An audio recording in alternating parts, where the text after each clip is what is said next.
This is the 189th day of the Ukrainian resistance. The media center Ukraine of Ukrinform is working. My name is Serhii, and we are beginning our briefing with Serhii Babak, Chair of Verkhovna Rada's Education, Science and Innovations Committee. We will be speaking about a very important topic, which is interesting for many of Ukrainians. That is the beginning of the new academic year. So, Serhii, please, the floor is yours. The first question is what we should expect from the 1st of September.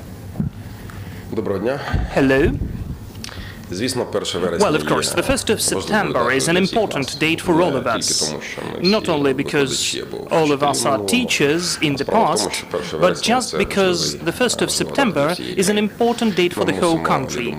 We need again and again, for multiple times during this half of the year, we should prove the world that our country is invincible, our education and our teachers are invincible and indomitable. This is the important day when we want the children to come back to schools offline as much as possible. We do understand that the last 2 days of the years of pandemic and the last half of the year of the war are very hard and have a bad impact onto the outcomes of the educational process. So we'd like as much children as possible to come back offline, but of course it will depend on the security situation first and foremost. If you may, in more details, in figures, in facts, how many schools are equipped with bomb shelters, how many schools will be working offline and online, how many children physically will go to school? Thank you, nice questions, and rather proper ones. In fact, in each of the schools, the military-civil administration of the region makes a certain decision how the school will be working in this or that settlement. The thing is that the security of the children is the priority for the state and for the authorities. This is the question number one. So now the local authorities are working for 2 months to provide the availability of bomb shelters, at least the simplest, in the educational institutions, from the kindergartens to the higher educational institutions. As of now, more than 60% altogether are equipped with bomb shelters. But the educational process is beginning in the following way. The school cannot be offline. If the school even makes such a decision, it cannot have simultaneously more children than the number of children which can get in the bomb shelter. That is why the commissions are already working for 2 months of the Ministry of Education and Science, of the local authorities, of the State Emergency Service, of the Ministry of Interior, which are observing what are the current conditions of the bomb shelters. They are taking the decisions whether the educational institutions are ready to begin the educational process offline. So everything depends on the decision of the military-civil administration and whether the settlement is located.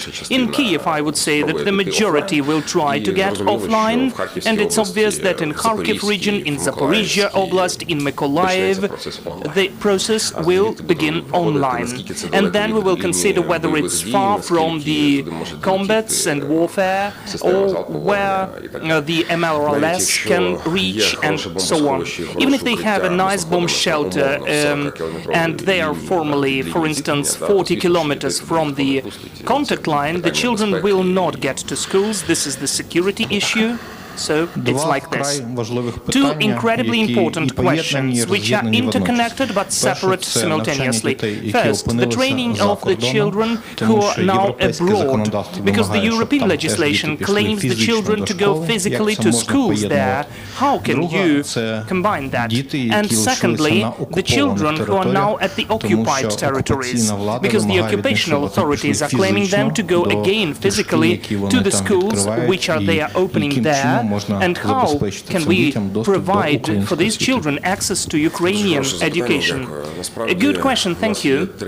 In fact, we have 3 categories of children which are a special heartache for us. The people of the IDPs within Ukraine, the children who unfortunately had to leave Ukraine, and the children who are staying at the occupied territories.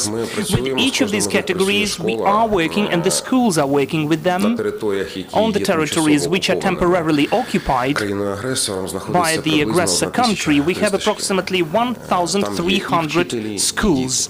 There are both teachers and children there. The teachers who will try to begin the academic year according to the Russian curriculum, according to our legislation, are considered to be collaborators and will be taken to liability according to the criminal code with all the negative consequences. Of course, it's not about children. Children do not understand what is happening, and the parents can be just intimidated.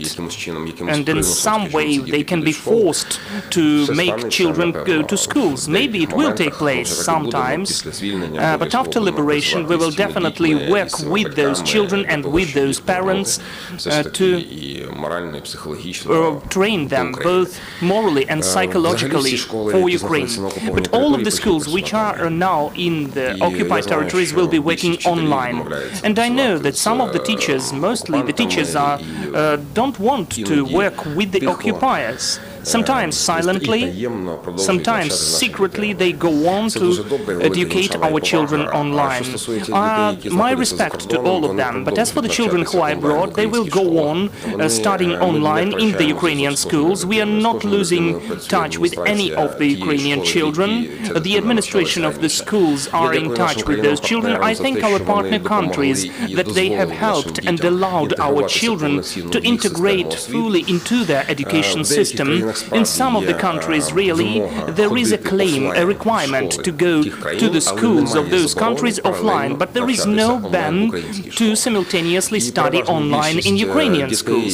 So the vast majority of the children and the educational institutions and ministries are totally okay with that. They understood that the curriculums really are similar in lots of disciplines, well, except language, literature and history, which of course can be studied online in Ukrainian schools. All the children who left Ukraine are still the pupils of the schools where they started before the beginning of the full-scale invasion against Ukraine. The schools are working with them remotely, so there is an opportunity for those children to join any remote school which exists in Ukraine, maybe Optima or maybe any other state Ukrainian school.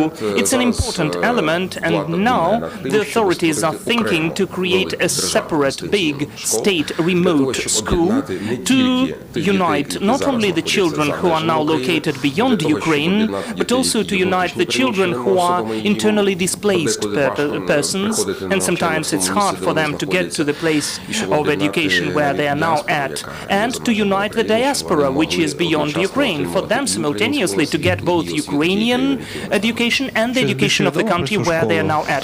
Do you know anything about the school? Who is developing it? Basing upon what? What modules? What curriculum? Well, so far with the Ministry of Education, this is the idea of the Committee of the Parliament. We are developing it with the Ministry of Education and finding the ways. We know that we have scarce resources, and all of the resources are now sent for the needs of the armed forces. But still, it does not mean that we shouldn't develop our systems internally. And this is one of the elements we are working on, finding the funds among the donors. So I do hope that in a month or two we'll have certain decision in a public way. One more question about the internally displaced people, because we will have in some of the regions the really substantial changes in the classes. There will be stressful, the new collectives should be shaped. So how will the schools strengthen the psychological component for everybody to feel comfort, both for parents and children? That is a wonderful question, even a bit non-standard. Not that many people are asking about that, but we're thinking about that all the time. I'm almost sure that more than 90% of our population of Ukraine, of citizens of Ukraine, in this or that way, will have psychological consequences of what has taken place in our country. Wherever you were under shellings, or you are now under shellings, you're still feeling the fear that there can be an incoming shell, or maybe you had to take your children and to leave the house where you used to live, So this is a huge issue to discuss, and the First Lady of Ukraine is paying lots of attention to that. In each of the schools and educational institutions, we have the staff psychologist who wants and has to work with the children and with the teachers. I would not separate teachers from children now, because this is the huge pressure onto everyone, onto the whole system. The teachers, the departments of education are doing whatever is possible for the educational institutions to be ready for the 1st of September, especially on the territories which used to be occupied but now liberated, which had combats and are now affected from the shellings, where they destroyed, there have been destroyed some of the equipments and the schools themselves. There will be lots of works for the psychologists, because they will have to work with everyone. This is a huge bulk of work, and I thank our partner countries and our donors who are helping in this component, and the First Lady who pays attention to that and creates a separate program of psychological support of children and teachers. Are there any questions? Yes, okay. Hello, Gutemenko, Ukrinform. Could you please tell the level of funding from the state of the educational process of the secondary school? Did it change? Is it substantial? Is it sufficient enough?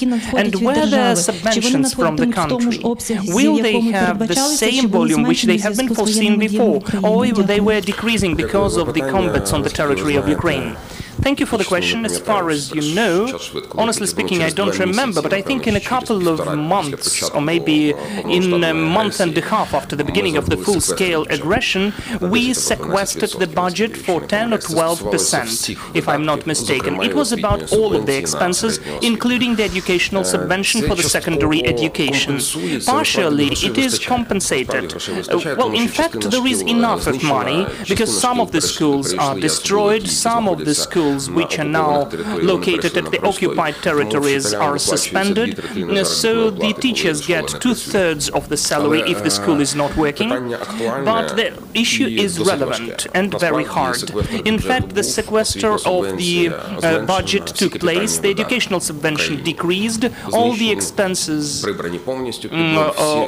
were totally reconsidered, and all of the needs are now redirected for the needs of the armed forces. We consider it to be normal and natural. We don't have any other option.